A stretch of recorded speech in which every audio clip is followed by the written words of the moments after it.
Hey guys, welcome back to our YouTube channel Learn Science. Hello class 9th students, how are you? I hope you people are very happy and studying. पहचान लिया ना आपने मुझे? बिल्कुल, मैं आपकी learn science पे science teacher, जिसे आपने क्लास 7 एंड क्लास 8 कम्प्लीटली पढ़ा है। एंड अभी मैंने थोड़ा सा नवंबर से जुलाई तक का थोड़ा सा गैप लिया था, just because of some reason. ये मैं आपसे बाद में डिस्कस करूँगी कि मैंने ये गैप क्यों लिया एंड इस ड्यूरेशन में मैंने क्या किया। ओके, जैसे कि आप सभी को मालूम है कि हम लर्न साइंस पे साइंस एंड सोशल साइंस पढ़ाते हैं। जो लोग हमें स्टार्टिंग से फॉलो कर रहे हैं उनको पता होगा कि हमने यहाँ पर यानी लर्न साइंस पर क्लास 7 एंड 8 साइंस आपको पढ़ा चुके हैं एंड सोशल साइंस में आपकी 8 क्लास कंप्लीट हो चुकी है एंड 9 क्लास जो है वो आपकी कंटिन्यूसली चल रही है। 9 क्लास में आपका जो हाफ ईयरली का सिलेबस है वो आपका कंप्लीट होने वाला है। Okay, and now it is time to have a fresh new start of class 9th. Okay, यानी कि अब हम आपके लिए एक बहुत ही अच्छा सा सरप्राइज़ लेकर के आए हैं और सरप्राइज़ ये है कि अब हम लोग क्लास 9 की साइंस स्टार्ट करने जा रहे हैं। ओके, क्लास 9 की साइंस में आपको जो पढ़ाया जाएगा वो आपके सबसे पहले जितने भी कॉन्सेप्ट्स हैं उनको क्लियर करवाया जाएगा, उनको अच्छे से एक्सप्लेन करवाया जाएगा। कुछ अगर बीच में कहीं ना कहीं आपको कहीं ट्रिक्स की अगर आपको ज़रूरत होगी तो वहाँ पे आपको ट्रिक्स भी बतलाई जाएंगी। बेसिकली मैं ट्रिक्स पे बिलीव नहीं करती हूँ, बिकॉज जितनी शॉर्ट ट्रिक्स होती है वो उतनी ही उसकी शॉर्ट लाइफ होती है।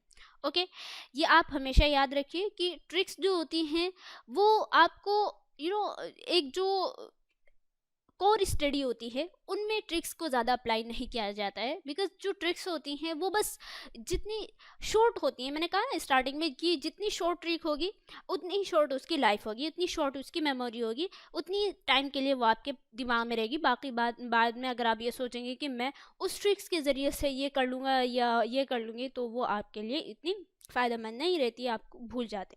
तो बेसिकली मैं इस पर बिलीव नहीं करती हूँ, लेकिन कहीं कहीं जब आप ये देखिए कि अभी हम लोग क्लास 9 में पहुँच चुके हैं, हमारा जो लेवल है वो थोड़ा हाई हो चुका है, थोड़ा नहीं बल्कि काफ़ी हाई हो चुका है। अगले साल आपको बोर्ड्स भी देने हैं, अगर आपके बोर्ड्स होंगे तो अगर ये जो इनमें जब आपका लेवल हाई हो जाता है तो आपको वहाँ पे ट्रिक्स की ज़रूरत नहीं होती, मतलब आप वहाँ पे ट्रिक्स ज़्यादा अप्लाई नहीं कर सकते, आपको कोर स्टडी करनी होगी, आपको याद करना ही होगा।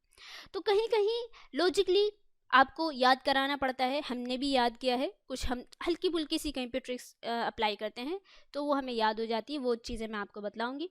उसके बाद जैसे कि हम स्टार्टिंग से ही करते हुए आ रहे हैं कि भाई जब हमारे चैप्टर चल रहा होता है उस चैप्टर में अगर कोई एक्टिविटी आ रही है, कोई एक्सरसाइजेज आ रही हैं, या चैप्टर कंप्लीट होने के बाद जितनी भी एक्सरसाइजेज हैं, फिर इन द ब्लैंक्स हैं, आपके मैच द फॉलोइंग हैं, वन वर्ड के आंसर्स हैं, ये सभी हम लोग करते हुए आ रहे हैं, यहाँ पे भी हम लोग करेंगे।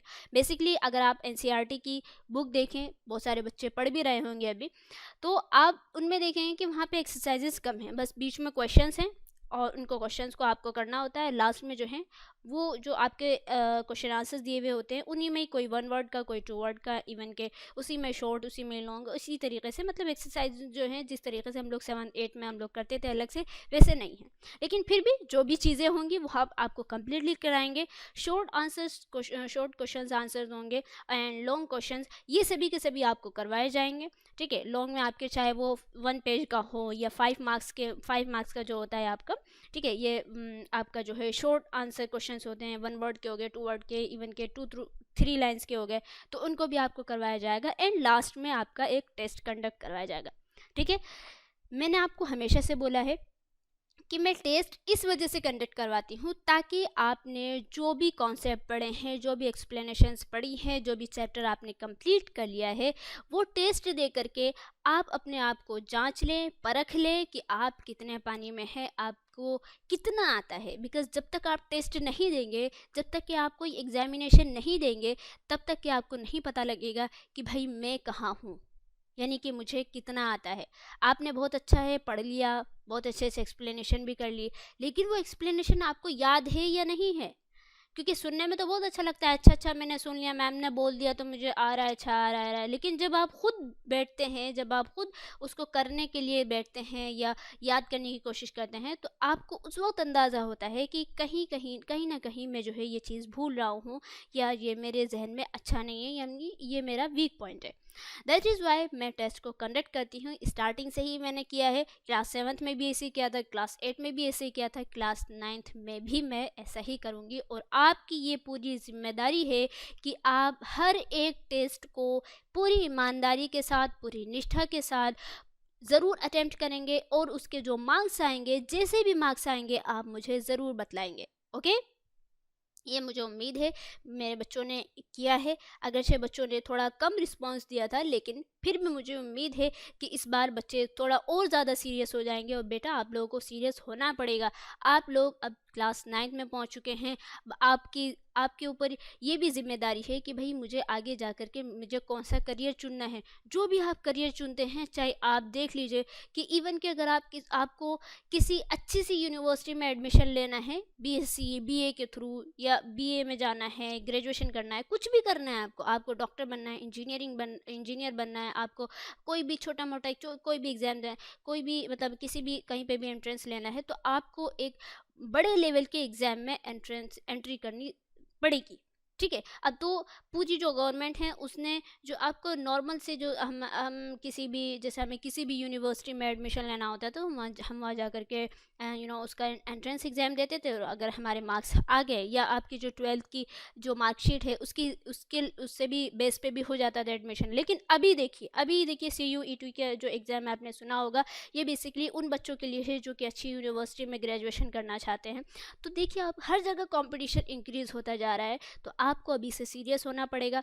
आपको टेस्ट आपको ज़रूर देने होंगे। आप ये देखिए कि किसी भी बड़ी से बड़ी प्रिपरेशन जब हम लोग करते हैं, तो उसमें यही कहा जाता है कि आपने जितने मॉक टेस्ट दिए होंगे, आपने जितने ज़्यादा क्वेश्चन प्रैक्टिस की होगी, उतने ज़्यादा आपके सिलेक्शन के चांसेस बढ़ जाते हैं। ओके, सो मैंने आपको टेस्ट की पूरी इंपॉर्टेंस बता दी। आई होप आपके जहन में बात बैठ गई होगी कि टेस्ट को देना कितना ज़्यादा इंपॉर्टेंट है। जितना आप कॉन्सेप्ट को टाइम देते हैं, जितना आप अपनी जितनी भी एक्सप्लेनेशन हैं, जितने भी क्वेश्चन आंसर्स हैं, उनको याद करने पे आप जितना टाइम लगाते हैं, उतना ही टाइम आपको टेस्ट पे भी देना होगा, राइट।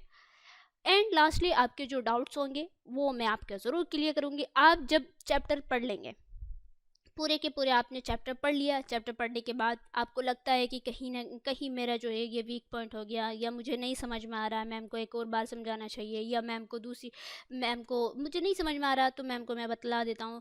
तो मैम जो है आपके लिए हाजिर हैं, आपके सारे डाउट्स क्लियर करेंगी। मैंने शुरू से ही जो बच्चे मुझे कमेंट करते थे, जिनको बातें समझ में नहीं आती थी, तो मैं उनके ज़रूर रिप्लाई करती थी। आप लोगों में से जो बच्चे हमें स्टार्टिंग से फॉलो कर रहे हैं, जिन्होंने मुझसे पढ़ा है, तो उनको पता होगा कि मैंने उनके बहुत सारे आंसर्स दिए हैं। ओके, आपके जेन्युइन डाउट्स होने चाहिए, आप लोग सीरियस हो जाए। आपके डाउट्स ऐसे ना हो जो बिल्कुल बच्चों वाले हों, ठीक है, कि मैम इसके मीनिंग बता दी, ये वो। हाँ, अगर कोई ऐसा वर्ड है जो लैटिन में है, ग्रीक में है, जिसके वर्ड आपको नहीं समझ में आते हैं, तो वो टर्मिनोलॉजी मैं आपको खुद ही बता दूंगी बेसिकली। फिर भी अगर आपको कहीं ना कहीं कोई डाउट होता है, कोई कॉन्सेप्ट समझ में नहीं आता है, तो आप मुझे विदाउट हेजिटेशन, जिस भी लैंग्वेज में चाहें, आप इंग्लिश में चाहें, हिंदी में चाहें, या उर्दू में चाहें, जिस भी लैंग्वेज में चाहें, आप मुझे कमेंट कर सकते हैं, मैं उसका आंसर ज़रूर दूंगी। आप इसे समझिए कि बिल्कुल एक जो पर्सनल ट्यूटर होती है, वो आपके सामने है। मैं सिर्फ और सिर्फ आपका 1 से 1.5 घंटा लूँगी। उस 1 से 1.5 घंटे में मैं आपको क्लास 9th की साइंस में आपको तीनों सब्जेक्ट, यानी कि फिज़िक्स, केमिस्ट्री एंड बायो, ये आपके जहन में बिठाने की एकदम गारंटी लेती हूँ। ठीक है, ये आपकी जिम्मेदारी है। आपको जैसा मैं बोलूँगी वो आपको फॉलो करना होगा। अगर आप नहीं फॉलो करेंगे तो फिर ये आपके ऊपर होगा कि आपको कितना आता है, नहीं आता है। लेकिन अगर आपने मुझे फॉलो किया तो इंशाल्लाह मुझे उम्मीद है कि आपको क्लास 9 की साइंस में आपको परेशानी नहीं होगी। ओके, चलिए, so let's start a beautiful lovely journey of class 9th। सो बच्चों, थैंक यू वेरी मच। अगर आपको मेरी सारी बातें समझ में आ गई हो, फिर भी अगर कहीं पे डाउट लगता है आपको, तो आप मुझसे ज़रूर क्वेश्चन पूछिए। एंड अगली जो वीडियो होगी वो मैं आपको उसमें पूरी बैच की डिटेल बताई जाएगी कि बैच जो है वो आपका, वैसे तो आपको पता चल गया, अच्छा अब मैंने नहीं बताया, बैच आपका फर्स्ट अगस्त से स्टार्ट होने वाला है एंड उसकी एंडिंग कब तक होगी इसकी डिटेल, एंड आपको कैसे पढ़ाया जाएगा, एक चैप्टर में कितने लेक्चर्स लिए जाएंगे और कौन कौन से दिन आपके लेक्चर्स होंगे, ये सभी के सभी जितनी भी डिटेल है वो मैं आपको बतलाऊंगी। किस दिन आपका टेस्ट होगा, ये सभी के सभी आपको अगली वीडियो में आपको पता चल जाएगा, ठीक है। एंड उससे अगली वीडियो में भी आपके लिए बहुत सारी इन्फॉर्मेशन आपको बतलाई जाएंगी। तो मिलते हैं जल्दी अगली वीडियो में एक नए जोश के साथ, एक नई एनर्जी के साथ। तो अगर आप लोग नए लर्न साइंस पे न्यू हैं तो लर्न साइंस को सब्सक्राइब कीजिए, और आपकी ज़िम्मेदारी है कि आप लोग जो हैं अपने जो क्लास फेलो हैं, अपने रिलेटिव्स हैं और जो आसपास के बच्चे हैं उन तक हमारी वीडियो को ज़रूर पहुंचाइए। और जो बच्चे हमसे पढ़ते हैं उनको मालूम होगा कि हम आपको हमने लर्न साइंस पे आपकी लाइन टू लाइन कवर करवाई है, अभी भी हम लोग आपको लाइन टू लाइन कवर करवाएंगे, क्योंकि ये मेरा हमेशा से मोटिव रहा है कि बच्चों की कोई भी चीज़ नहीं छूटनी चाहिए, ठीक है। उनको ये ना लगे, क्योंकि देखिए आप जब एग्जामिनेशन हॉल में बैठते हैं तो आप ये देखते हैं कि ज़्यादातर एग्जामिनर जो है वो आपकी बुक से ही सॉल्व करवाते हैं। मैं अगर आपको आलतू फालतू चीज़ें, इधर की चीज़ें, इधर उधर के आसपास की चीज़ें मैं पढ़ा दूँ और बुक आपको ना पढ़ाऊँ, तो ये आप एग्ज़ाम में बैठ करके आपको ये लगेगा कि अच्छा ये तो मुझे आता ही नहीं है, जबकि वो क्वेश्चन जो होता है वो आपकी बुक की लाइनों में से ही होता है, बुक में से ही होता है।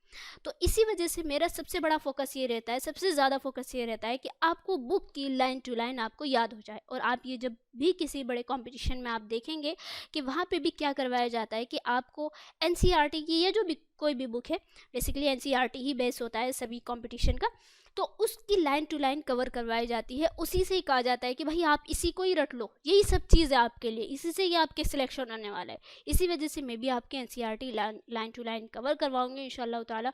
तो मिलते हैं जल्दी अगली वीडियो में एक नए जोश के साथ, एक नए एनर्जी के साथ। तो तब तक के लिए अपना ख्याल रखिए, अपने फैमिली वालों को भी ख्याल रखिए, और मुझे उम्मीद है आपको काफ़ी अच्छा लगा होगा ये सारी बातें सुन करके और नए सरप्राइज़ को देख करके। तो bye bye, thank you very much.